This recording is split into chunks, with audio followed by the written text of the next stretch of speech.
and I will put enmity between you and the woman and between your offspring and hers. He will crush your head, and you will strike his heel. This is the first promise of redemption, often called the proto-evangelium.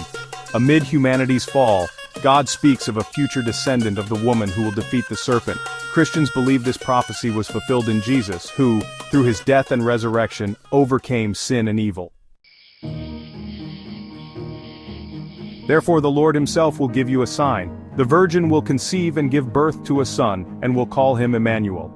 Isaiah prophesied that a virgin would give birth to a child called Emmanuel, God with us. Christians believe this prophecy was fulfilled in the birth of Jesus, born of the Virgin Mary, as recorded in the New Testament. For to us a child is born, to us a son is given, and the government will be on his shoulders, and he will be called Wonderful Counselor, Mighty God, Everlasting Father, Prince of Peace. Of the greatness of his government and peace there will be no end. This passage speaks of a child who will rule with wisdom and peace.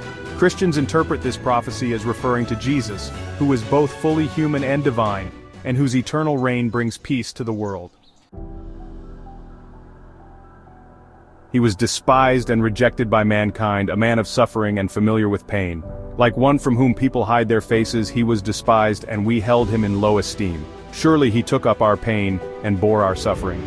But he was pierced for our transgressions, he was crushed for our iniquities.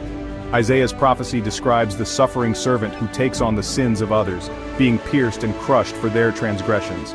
Christians see this as a direct reference to Jesus' crucifixion, where he took on the weight of the world's sins. But you, Bethlehem Ephrathah, though you are small among the clans of Judah, out of you will come for me one who will be ruler over Israel, whose origins are from of old, from ancient times. Micah prophesied that the ruler of Israel would come from Bethlehem. Christians believe this was fulfilled in the birth of Jesus, who was born in this very town, as described in the Gospels. My God, why have you forsaken me? All who see me mock me, they hurl insults, shaking their heads, they pierce my hands and my feet. Psalm 22 is known as the Crucifixion Psalm.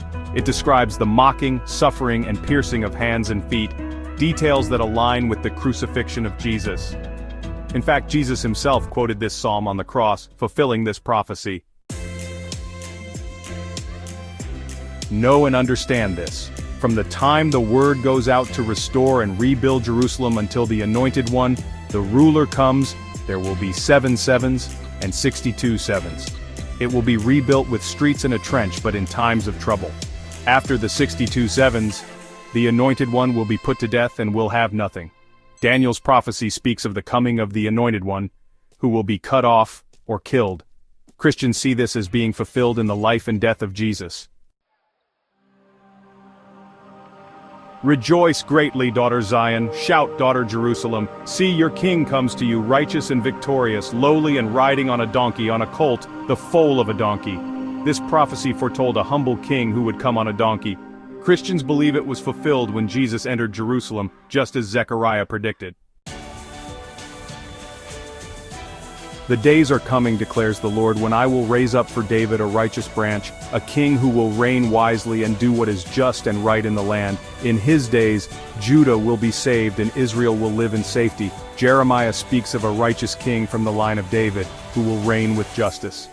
Christians believe this points to Jesus, the descendant of David, who brings salvation and peace. I will send my messenger who will prepare the way before me. Then suddenly the Lord you are seeking will come to his temple. The messenger of the covenant whom you desire will come, says the Lord Almighty. Malachi foretold the coming of a messenger who would prepare the way for the Lord. Christians see this as referring to John the Baptist, who prepared the way for Jesus the Lord.